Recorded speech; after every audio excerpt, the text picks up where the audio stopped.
Okay. And we shall start recording.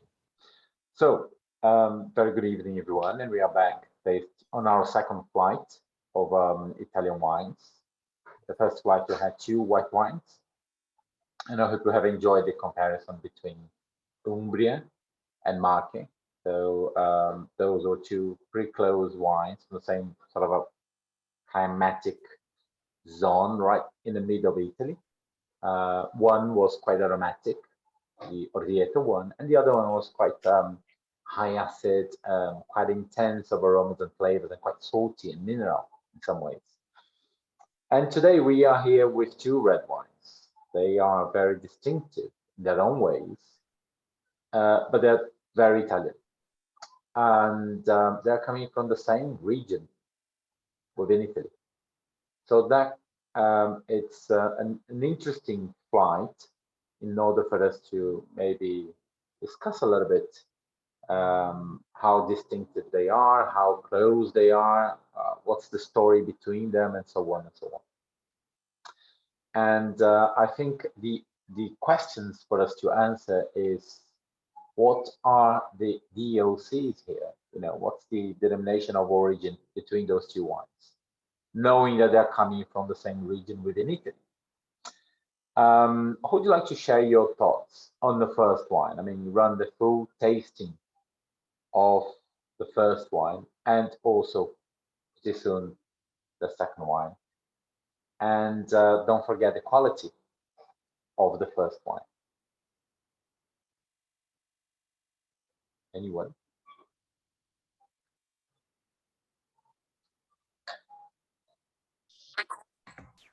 I can, if nobody wants. Go on, Lisa. Okay. It's the wine number 3 has a medium ruby appearance and medium. Everything I thought was this kind of medium intensity in the nose and a broad quantity of aromas like red fruits, black fruits, red cherry, red plum, black plum, red currant, strawberry, and some spicy nutmeg, ginger, and some also herbal aromas like thyme, grass. It has a kind of candy fruit aromas. And some at the end, some chocolate, some smoke, and the fruits were very ripe, almost cooked fruits. And the palate, it's a dry wine with a medium acidity, medium soft tannins, and medium alcohol, medium body, a medium flavor intensity. And the flavors were more herbal. It has a lot of grass and also some pepper, some spice, and bay leaves and some fruits, raspberry and red plum, and also some black and refined fruits. So the aromas were much broader than the flavors. It has a medium finish, and I think the finishes. It has a medium body and a medium finish, and it ends with a bitter taste. And because of all these characteristics, I think it's a good wine that's not suitable for bottle aging. It has a fruit-driven aroma and flavors, and also an herbaceous flavor. It's a balanced wine with balanced levels of tannin, sweetness, and acidity, with soft tannins. And the only bad thing is that it has a short bitter finish. I thought I thought it had less acidity than the fourth wine. If you were to place somewhere within Italy, where would you go? It's hard. I don't think it's far north, but it's not far south neither, because it has both. As you told us, they are from the same region.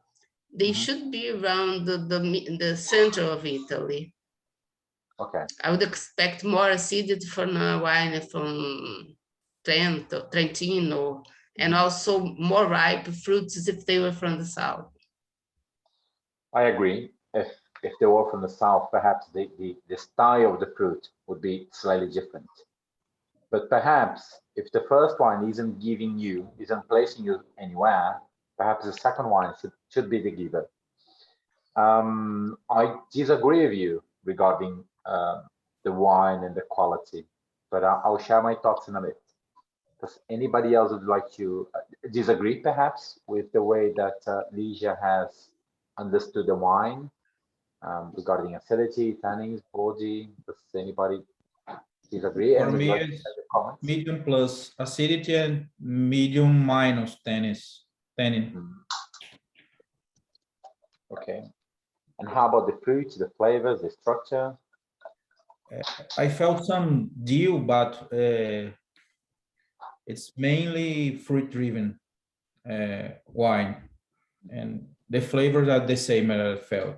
Cherry, black plum, red plum, and the finish for me is the same, some herbal at the finish, medium. But the main difference is about acidity and the level of tannin. And how about the quality? Go on. I'm sorry. I felt it's a good wine also. Okay. For me, it lacks some complexity because of the mainly fruit aromas, and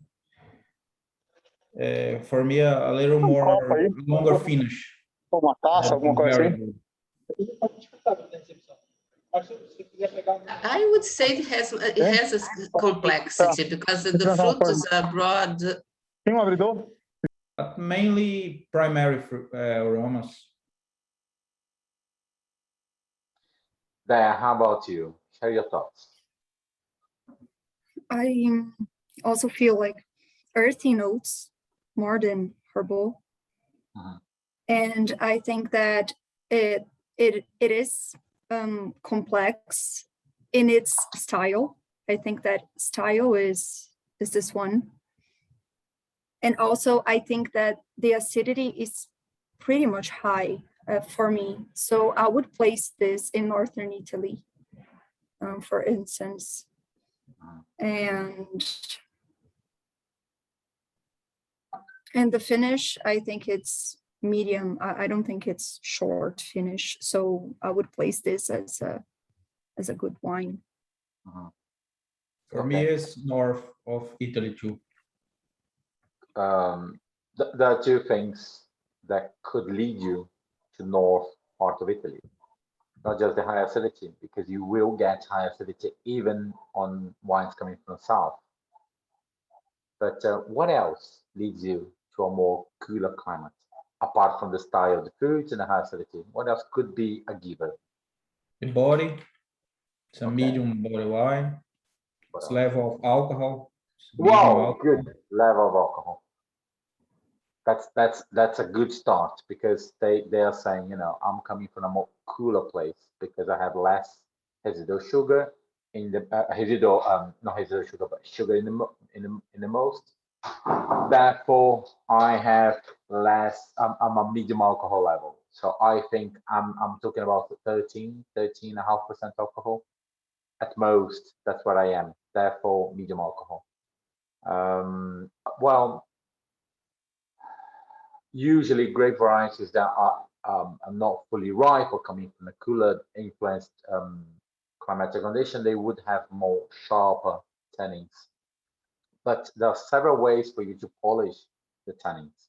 Perhaps the second wine can tell us more about its location. But I think it's a yeah, I agree. Medium ruby color, medium aromatic intensity. Although at the very beginning for me it was more expressive, more like a medium plus, sort of speaking. I do get this sort of sour cherry aromas, red and black cherry aromas. I do get this balsamic, and also this earthiness, herbal and earthiness, dry herbs. It was very clear for me on a first smell of the wine. And I think it does has, I haven't seen the wine. I think it does have some time in oak. It does. I did get this sort of a sweet smoke to the wine. So it felt like a little bit of oak, a little bit of I don't know, sweet spices to the wine, but more than the smoky side. So the nose for me is youthful nose, but it's telling me I'm on the developing side of it. So I think if I was to place somewhere within vintage, I would say, you know, it's 2018, so to speak. But it's going somewhere because of this use of oak, probably second use of oak or third use of oak on a small proportion. Then for me, it's dry. It's medium plus body. It has more body than the previous one, than the next one. But it's not just about the body. It gives me just sort of a generosity of fruit. It does have a sort of a sweetness on mid palate, but it doesn't finish sweet, just like many Italian wines. So it has this medium plus intensity of a body, the medium alcohol and high acidity. I think it's a high acid wine. So pay attention again and taste the wine, spit it out, and then keep your mouth open.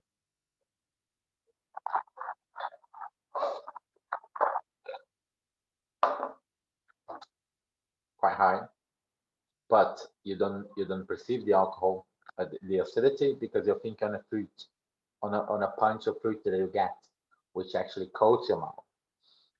I think the intensity of the flavor is like a medium plus, but the finish I think is medium.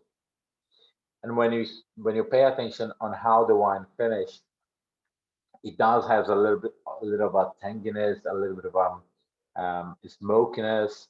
It has some layers, and the wine has a focus, and the focus is on the generosity of the fruit, which is not ripe, it's not jammy, it's like just right, like very very juicy. The fruit is very seductive and very juicy. Again, not overpower.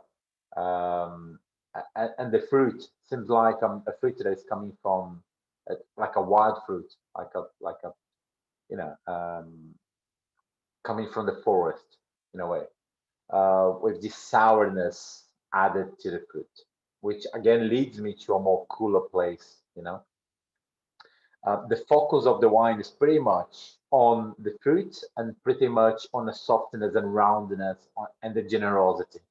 And I think that's the best moment of the wine. I think it's drinking really well. I think it wasn't made for aging. The tannins for me are quite soft, so I would say, you know, medium minus or medium, if you will. But the texture is quite soft. You can taste the graininess of the tannins, but they're really really soft, very well polished. But they're there, you know, at least medium tannins. And I think the finish is quite complex. I mean, you are able to taste 2 or 3 flavors to the finish of the wine. So I would rather think that it's a more of a very good style of wine, quality wine, as opposed to good. If I was going to argue, you know, because of the layers on the aroma, on the flavor, on the generosity, all and how everything pieced together and wrap it up. I think it's well balanced and well made. But what we are saying here is that we have a very generous fruit forward or fruit style with very approachable now wine, and now we need to compare against the second wine. Who would you like to share your comments onto the second wine, which is wine number 4? Let me put a little bit more to me.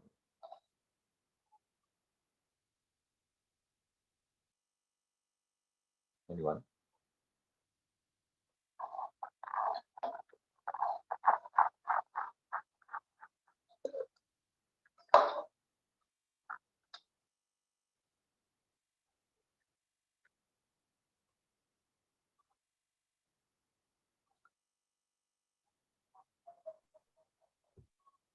Okay, Anyone I will then.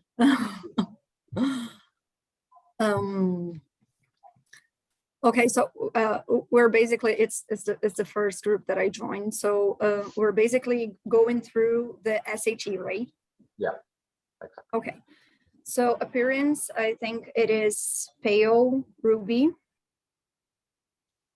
Pale ruby.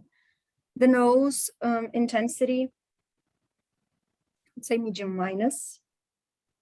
And for the aroma characteristics, I get flowery note, red fruits, dried fruits, like fig maybe.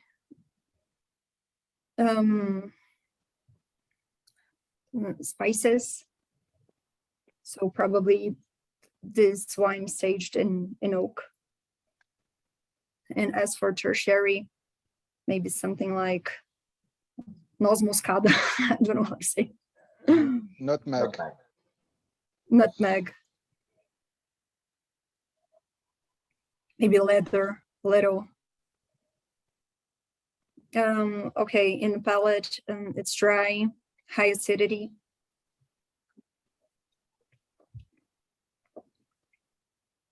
High tannin, medium alcohol, medium body, flavor intensity, also medium, flavor characteristics, pretty much the same of the aromas that we found in the nose, but the difference is I think that the spices are more intense in the palate when compared to the intensity in the nose. I think it's a wine that it is a little bit austere. There's none of the aromas, especially the fruit ones, are very defined. So okay, it is. I can smell the red fruits, but when compared to the third wine, it's not the same. In the third wine, the fruit is more defined. We can tell it's cherry, it's acid cherry, it's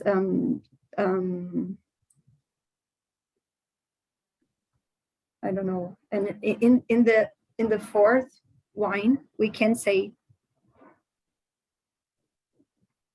red fruits, but the fruits are not well defined.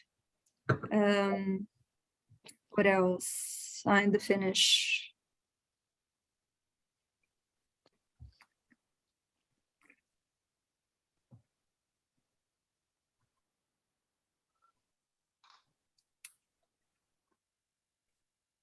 Okay, I count 8, so probably it's medium plus. Quality assessment. I would say that this is a very good wine because I think that although it is balanced, it could be more intense in the nose, especially. And I also think that it could be more, how can I say, integrated. I feel that the tannins pretty much get the spotlight. And what else? I think it's not suitable for further aging. I think this wine is already aged. And where was it placed within Italy? Is that both coming from the same region? Piedmont. Would place in Piedmont. Okay. What's the grape variety here? From the fourth wine is Nebbiolo. Sure. I think. And where about within Piemonte would you go? I would go to Barolo, because if it was a Barbaresco, the fruit would be more defined. I think it would be less austere, because Barbaresco region is slightly warmer than Barolo region. And also the tannins would be softer. So that is why I think it's a Barolo and not a Barbaresco. Okay. I have a doubt, a question about the wine. If the tannins like that, I felt it was like a kick. It's very harsh, like it's. I thought it's spent a lot of time in the oak, and I have a question. If there is like it appears to have a lot of tannin, it's not suitable for further aging. I think it's a little bit unbalanced because of that much of tannin. You see, that's the moment when some rules just doesn't apply, because for some style of wines, you'd go and say, well, because it has high acidity and has high tannins, it could age, but I don't see the concentration of flavors, the fruit concentration and finish for the excuse of aging the wine. But once you know the grape variety, once you know the wine, and then you judge the wine in a different way.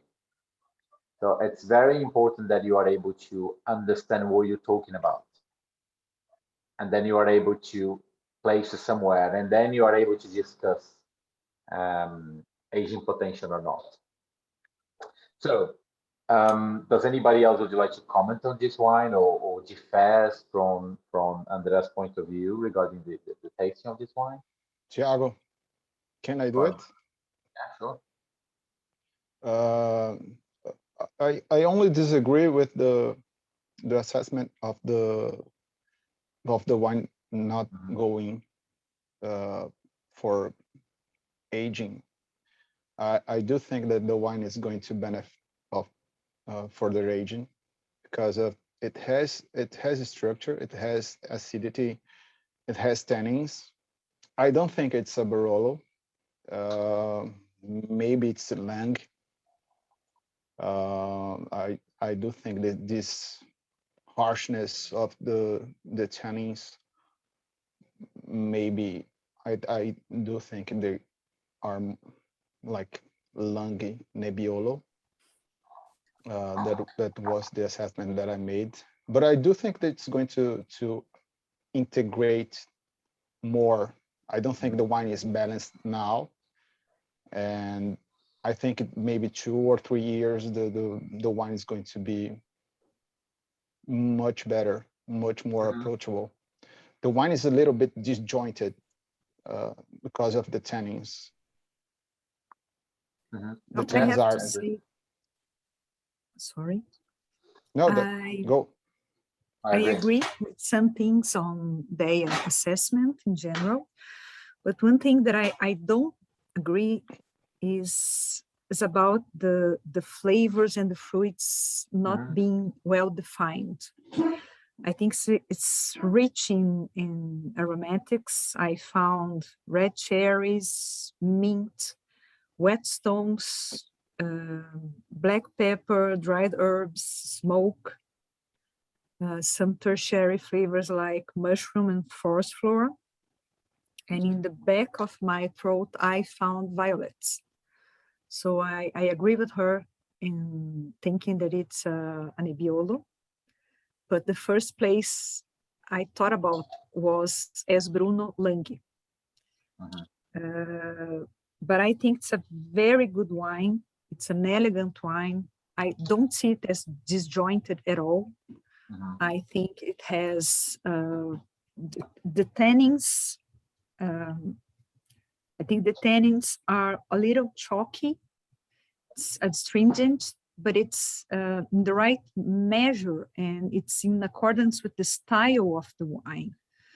And I don't think they overcome the other flavors and characteristics. So I think it's a well-balanced wine. It already has signs of aging. I would drink it now, though I think if it stayed in the bottle for another 5 years, I would still find it very pleasant. Good. For the same reasons of Eloise, I think it's a barbaresco. For Yeah, me, the me too. fruit is well defined for the same reason. So only the conclusion. Yeah, you see, it's important that you guys may get together one day and get to taste Barolo, Barbaresco, Lange, and all others. Same variety, same year, different producers, obviously. So you can have a more or less uh, an experience with those wines and have your own vocabulary to describe why those wines are so different and how they justify where they're coming from.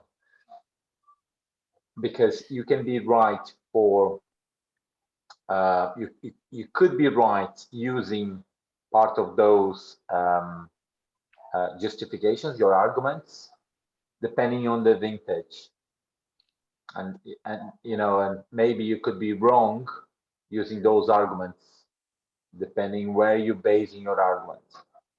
But we're gonna get into it. How do I see the wine? For me, it's pale ruby. For me, it's medium plus intensity, and it's quite minty at the beginning. The mintiness and the fennel and the dry herbs was the only aroma that I was able to pick it up. I mean, it was stinky of greeniness, like a minty and fennel and herb, and it's quite refreshing, quite interesting.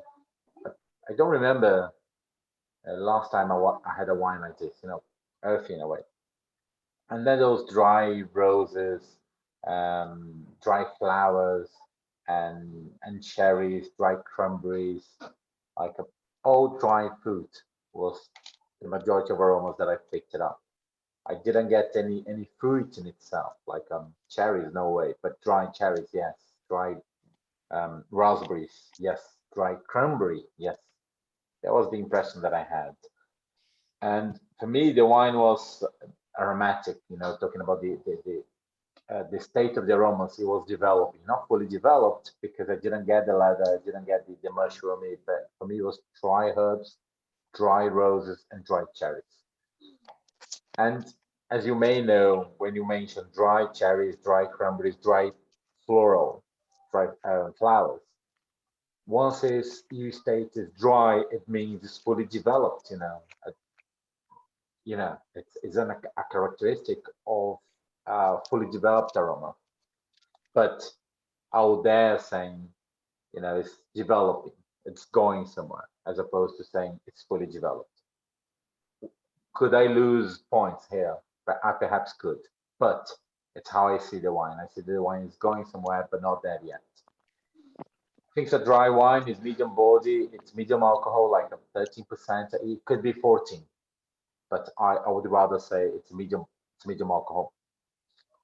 It has less body than the previous wine and perhaps same level of alcohol than the previous wine. But it's really high acidity, but not just high, it's searing high acidity. It's not sharp, but it's not crunchy. I think it's either searing or something along that line.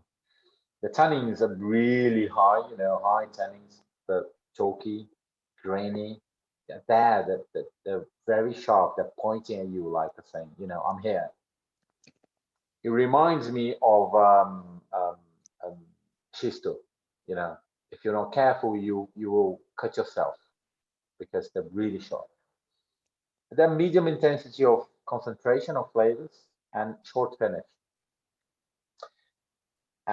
So again, dry herbs, dry petals, I agree with this phenolic bitterness, but in a positive way, like a dark chocolate. But overall, the palate, the wine is quite hollow. You get the acidity, you get the tannins, but there is nothing in the middle fulfilling the wine.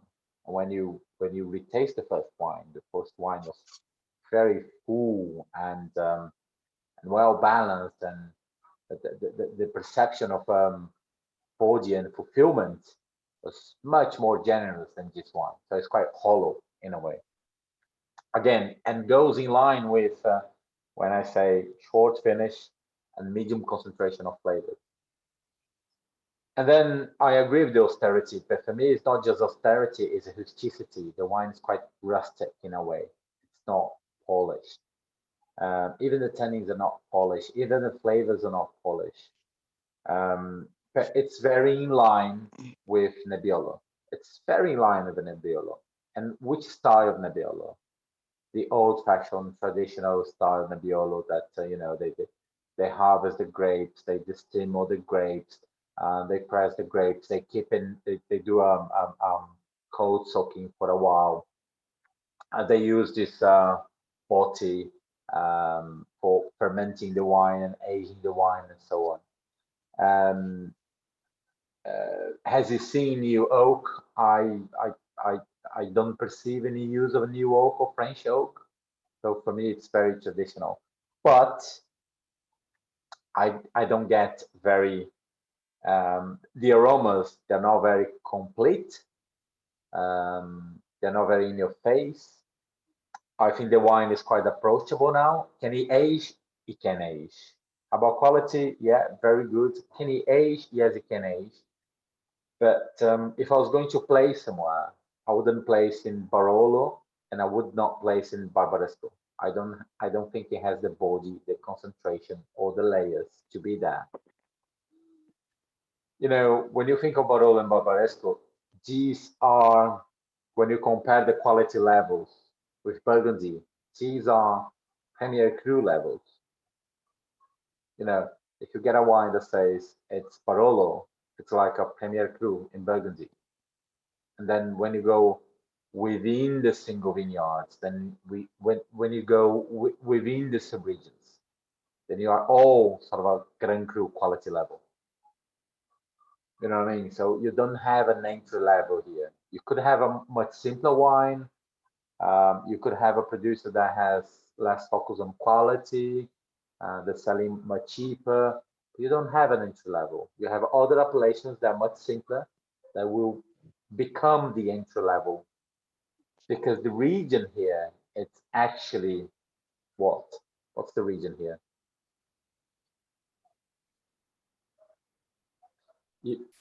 Piemonte. Piemonte Alba. When you think of the region here, you are in Piemonte. So that's the region. So when you think of Burgundy, the region Burgundy, you think of Piemonte. And then when you go to Barolo and Barbaresco, you are in Premier Cru level, and then you go into Grand Cru sites. Therefore, it's far away for being a Premier Cru quality here. It lacks the concentration, it lacks the beauty, it has a rusticity. Is it good? A very good wine. It is a very good wine.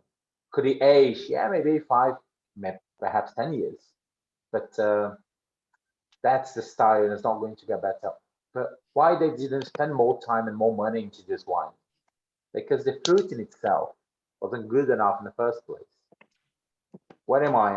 Am I going for? Am I in a much cooler region, or in a much warmer region? Where do you think you are within climatic conditions within Piemonte? We are in a cooler region. Ooh, cloudy. Okay, so think of the region. If you are coming from a cooler region, you are much further north into the alpine zones, as opposed to the warmer zones right here. And if you're saying you are in Alba, you are right in the middle, somewhere in the middle. So it's important that you are able to pick it up, those elements into the wine. What makes this wine more cooler for you, Eloise? Because it has a lot of acidity. And well, stop right there. Nebbiolo was born with high acidity. It doesn't matter where it's planted. This is not the argument here. You can't say because it's high acidity. It's part of the grape variety. Yeah, he was born like that. So I would say that it could be because of the tannin. It's a little bit acid. Perhaps the tannins could be one way. You can say, you know, the tannins are not that steely when compared to Barolo and Barbaresco. What else? What else would you use for your argument here? maybe the fruit character. Okay. Picking early. What's the style of the fruit character? If you say that's tertiary, is a predominance of tertiary, we still say that could be the fruit? Hold on, Julieta, go on. I want to hear you out. I think the fruit is not that ripening, not full. It's just more timid. We see another things in the wine, more than the fruit. Thiago, it could be because of there's a little bit more of the acidity because of the fruit was not in perfect condition, so they pick earlier. They are not, the fruit is not ripe enough. I don't think it's about picking earlier. What I think is when you are in a premier or in a Grand Cru site, usually the aromas are not that in your face. Usually the wine needs more time for opening up, especially when you're talking about Nebbiolo. So it's never in your face. Remember, Nebbiolo, it's not a fruit-driven wine. Actually, the aromas here, it's non-fruit at all. You're not talking about fruit. But usually Nebbiolo, Barolo and Barbaresco, they tend to need more time for opening up the aromas. So when you smell them young, they're not as aromatic as we are able to pick it up, and they usually need some time for decanting. It didn't decant. We didn't decant the wine. Palate, it could be, some Barolos could be has a big medium to big body straight away, but still the flavors, it needs some time for you to be able to appreciate. And over here, it's right in your face. Everything about the wine is in your face without decanting, but it doesn't have that sort of a long and complex finish. To me, the aromatics, the amount of aromatics, the amount of flavors, the amount of a concentration, it leads me to a more warmer place as opposed to, or moderated to warm as opposed to cooling influence. So for me, that's one giver. If I was to somewhere, if I was to use as an argument to play somewhere. But we are already thinking that this is about Nebbiolo, right? We just don't know yet. How about the first one? Let's go back to the first one. What's a great variety and where is it coming from? I think it's Barbera d'Asti. Okay. Because of the juicy, high acidity, and the cherry character and sweet spices. Why is not Dolcetto? Maybe. Why not Dolcetto? Anybody? Because of the tannins, Dolcetto has a little more tannins than this. So in your argument, about the wild fruits. The wild fruit. What else? The color. How about color? Dolcetto has a deep color, maybe. What else? It has low acidity. Has acidity. Dolcetto has more tannin also, yes. Dolcetto tends to give a more purple wine as opposed to ruby wine, much younger, and much more generosity. So it's important that you know at least the differences between those wines, that you are able to describe the wine, and we call it dry tasting note. To describe the wine, even though you haven't tasted one, you should be able to explain how the wine tastes like. So if you have to say why this is Dolcetto as opposed to, I don't know, Barolo, what makes them so different one from the other? And then if you're going to say, oh, it's Barbera d'Asti, what makes it Asti and not Alba?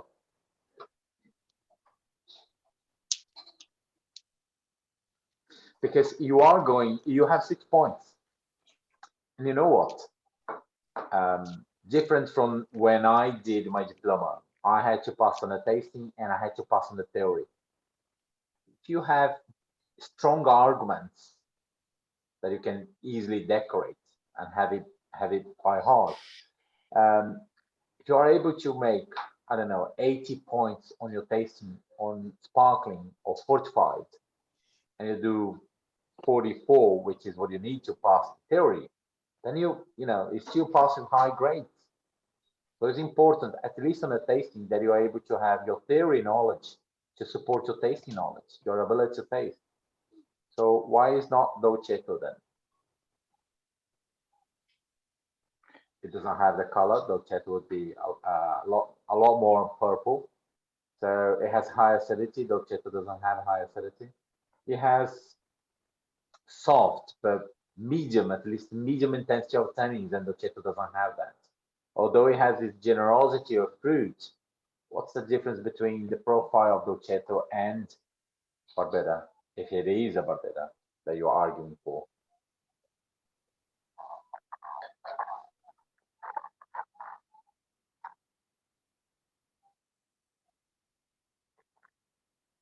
Could you also say that quality-wise, because it's a very good quality of wine that has been in oak contact, could you argue that because of that, it's Barbera as opposed to Dolcetto, because Dolcetto doesn't have this potential? Of course you can. Thiago? Go on, Bruno. I think that the main difference between Barbera and Dolcetto it's in the acidity, because if I'm not mistaken, Barbera has a lot more acidity than Dolcetto. And I think the first wine, the third wine was in the high acidity or medium plus acidity, and that's why I think that the color or tannins, they are also an indication that the acidity it's quite high for so Dolcetto. The high acidity makes Barbera rather than Dolcetto. So that complements your argument. But have you ever seen someone, I mean, there might be someone, but getting, I don't know, aligote and using brand new French oak and doing all the treatments as they would be doing for a Premier Cru? Would they do that in Burgundy? Not common. I mean, they wouldn't spend that much of time and money and energy because the fruit in itself, it doesn't have the quality potential as Chardonnay. And the same applies to Dolcetto versus Barbera. So it's important. You can say, you know, it is Barbera because it has quality. The wine itself has a high quality end, which is not easy to achieve using Dolcetto. Does it make sense to you? So let's uncover the wines, and then we can again clarify what it is.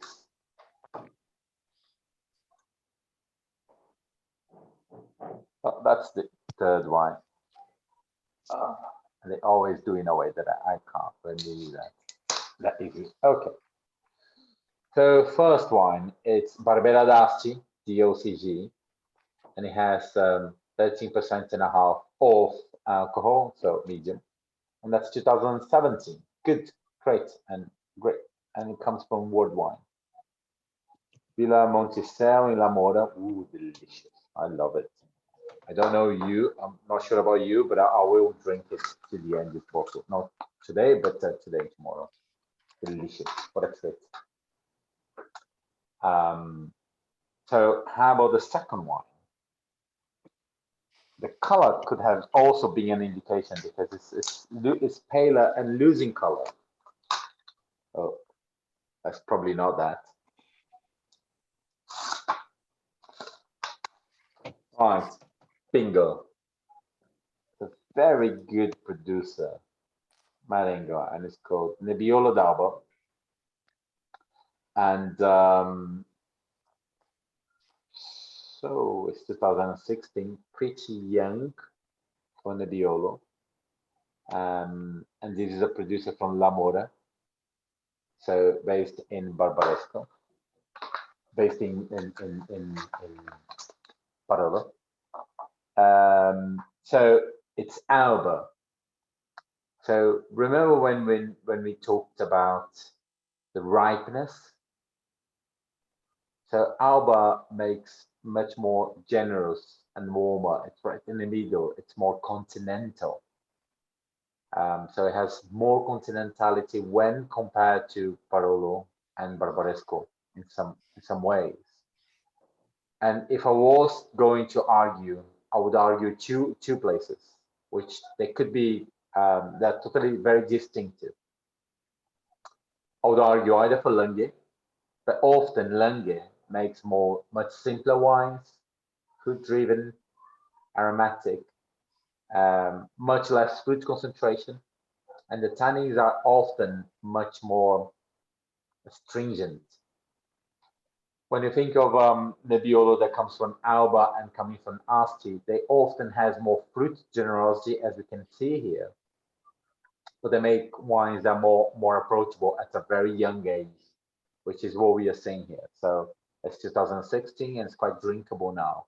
You wouldn't be able to drink a Barolo or Barbaresco 2016 at the moment. I mean, you just wouldn't. But when you think of quality, the quality is more of a village quality as opposed to Premier Cru. Again, go back into Burgundy. It drinks more as a village quality. Why? Well, it has good fruit, it has good acidity, it has good tannins, it has good intensity. It's not the kind of wine that you would age. It's not the kind of wine that you would pay top price. It's not the kind of wine that it has the refinement as a Premier Cru and Grand Cru wine. Does it make sense to you? And this is also an argument that you can use for quality. So they have tannin, but the wine doesn't have the intensity of flavor. Is that?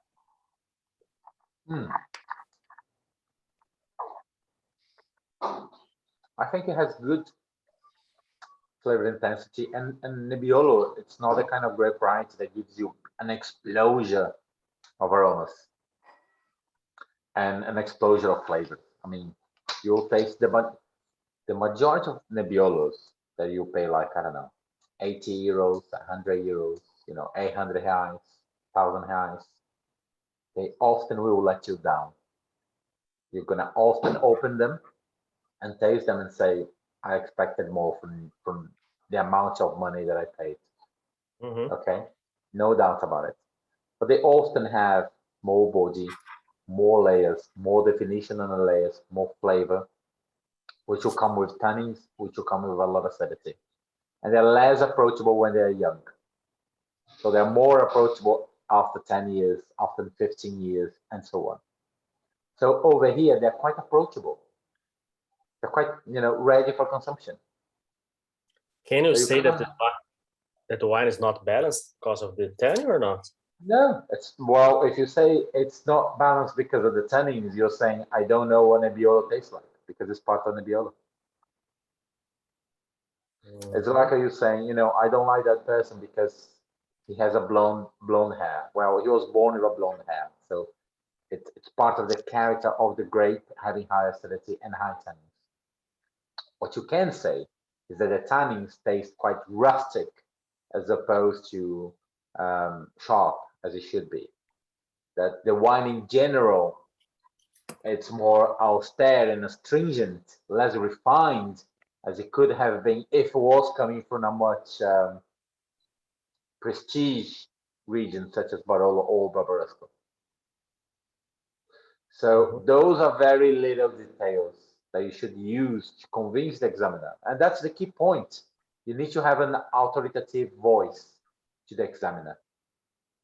And if you say that because of the tannins, you're saying to the examiner, oh, sorry, I probably don't know the grape variety. That's what he's going to think about you. You don't know the wine. You don't understand the wine. Therefore, you don't know the grape variety. You don't know where you are. And even if you say, oh, no, it's Nebbiolo d'Alba, which is a wild guess, you may be right, but you have the wrong argument. You go on and say, Nah, not convinced that you know what you're talking about because you don't have the right argument. So there are a few things that I would use on my favor to this wine. That the wine is quite ripe. Okay, so it's much warmer condition here. So that's one of the reasons why I wouldn't go to regions that are further north within the region. I would say probably right in the middle where it has a lot more continentality, which again, Alba and Asti are two possibilities. Would I go for Langhi? I could go for Langhi if I thought that the fruit was a lot more younger, more fresher. The wine was perhaps a lot fruitier. That's when I would go for Langhi. Langhi can be quite warm sometimes, but if it's planted within the altitude, therefore it could be quite tannic and sharp, and mean less intensity. But even in already kind of aged Nebbiolo from Langhe, you would expect this fruitness? No, and the color would be a lot more red, more ruby, not purple, but ruby. In some ways, the wine would smells like more like cherries, more like raspberries. The tannins would be there, but I would get less florality from the wine. And we are just launching the Nebbiolo box for the on and off wine, and we have tasted a lot of Nebbiolo, Barolo, Barbarescos, and I have tasted some Langhe wines that were quite fruity. They're much cheaper, but they were quite fruity. That was the main characteristic that I was able to pick it up. The three of them that I tasted, one of them is coming from the Canter. They're just about to launch it. It was quite fruity, and I used another one last week for level 2 that we run.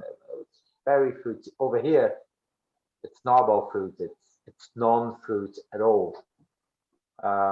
So just generosity of fruit and aromas and flavors for me, it's saying that I'm coming from a more moderated climatic, moderated in a way of moderated is not the right word. I'm trying to say slightly more warmer, and the region here is more continental. It's right in the middle, it's more continental. Therefore, the summers are quite warmer. Gosh, I was right. Okay, so it's 13% alcohol, 13.5.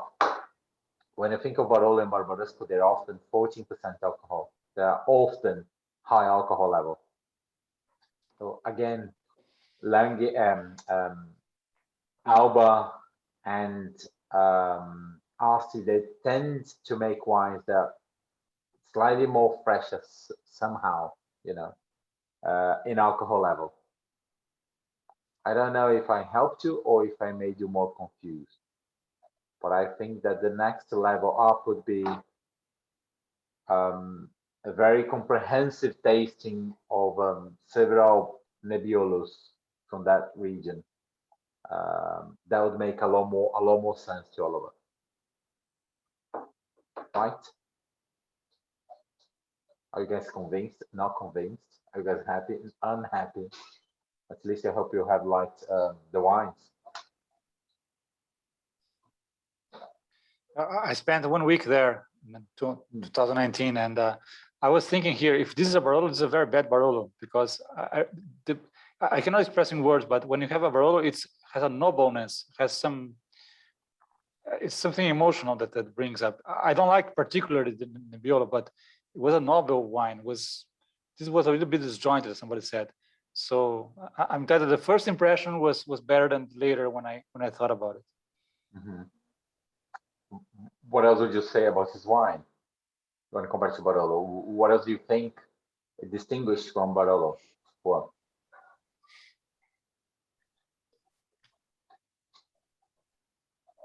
I don't know. The Barolos I had some tertiary, very, very evident. So Even so, this is very hard, Thiago, because there are some good Barolos and very bad Barolos. So yeah, they will let you I down. could Many of guess them will let you Barolo down. and it's not a Barolo, and I could guess a Barbera is a Barolo.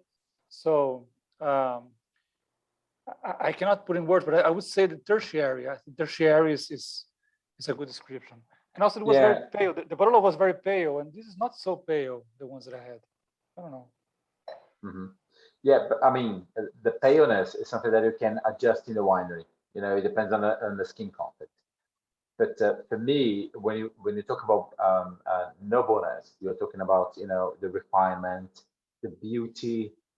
You're talking about how everything sits together. And over here, I get the tannins are quite rustic, dusty in a way. The teeth are really harsh. The teeth, very teeth. hollow, very hollow in the middle.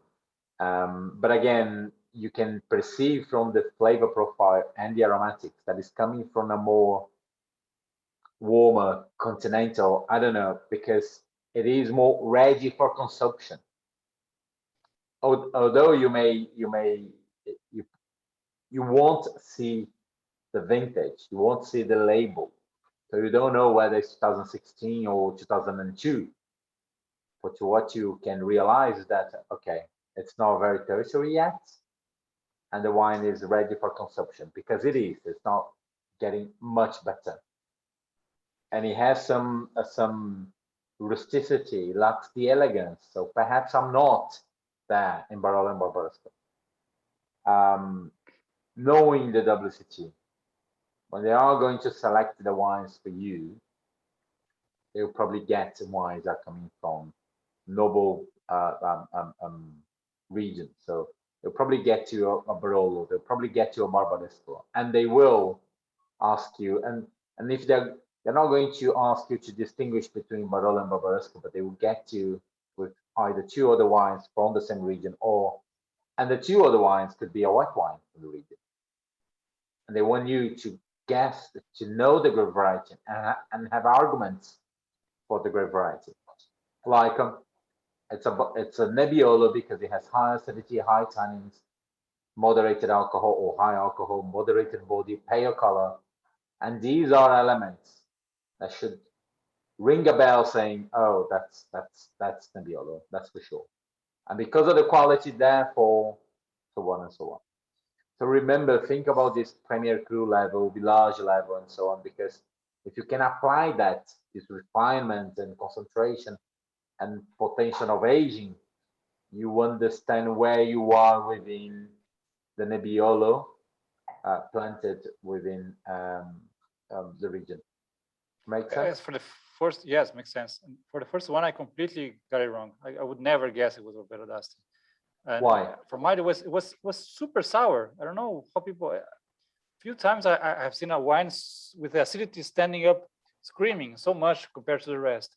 And on the nose, it's very fruity. It's very nice, the smell. So you expect almost a sweet wine, and then you drink and it's wow, that's like the sour, big sour fruits. And so I think it's less lack of drinking. So if anybody is volunteer, I'd love to have a night with Lange, which I never tried. Barbera d'Asti, Barbaresco, and Barolo. And if you want to be in, it would be great. I'd love to compare them because I don't have this knowledge at all. I'm sure that many students will. Okay. But it's important. It probably doesn't taste like it to you, Barbera, but again, it's still very far away from Dolcetto. And it's still very far away from Nebbiolo. Therefore, you know, you should be able to play somewhere within Barbera. And then whether I remember Dolcetto was kind of sweet, wasn't it? Dolcetto, do I remember well? It was kind of, it had sugar, Dolcetto, or it's just psychological? Yeah. They often have a little bit of residual sugar and makes the wine very, very approachable, very, I don't know, like a drink, like a reception wine. Yeah. Okay. And then you move into the pasta, which is the Barbera, and then you move into the steak Fiorentina, which is the Nebbiolo. That's how they go. Wonderful. Guys, thank you very much for tonight, and I see you back next Tuesday. Okay? Have a lovely week, and pretty soon I'll make this video available. Thank you. Thanks. See you soon. So guys, Bye, take everyone. care. Cheers. Cheers. Bye bye. Até mais, João. Até mais ideia. Até mais, pessoal. Mais. Até, pessoal.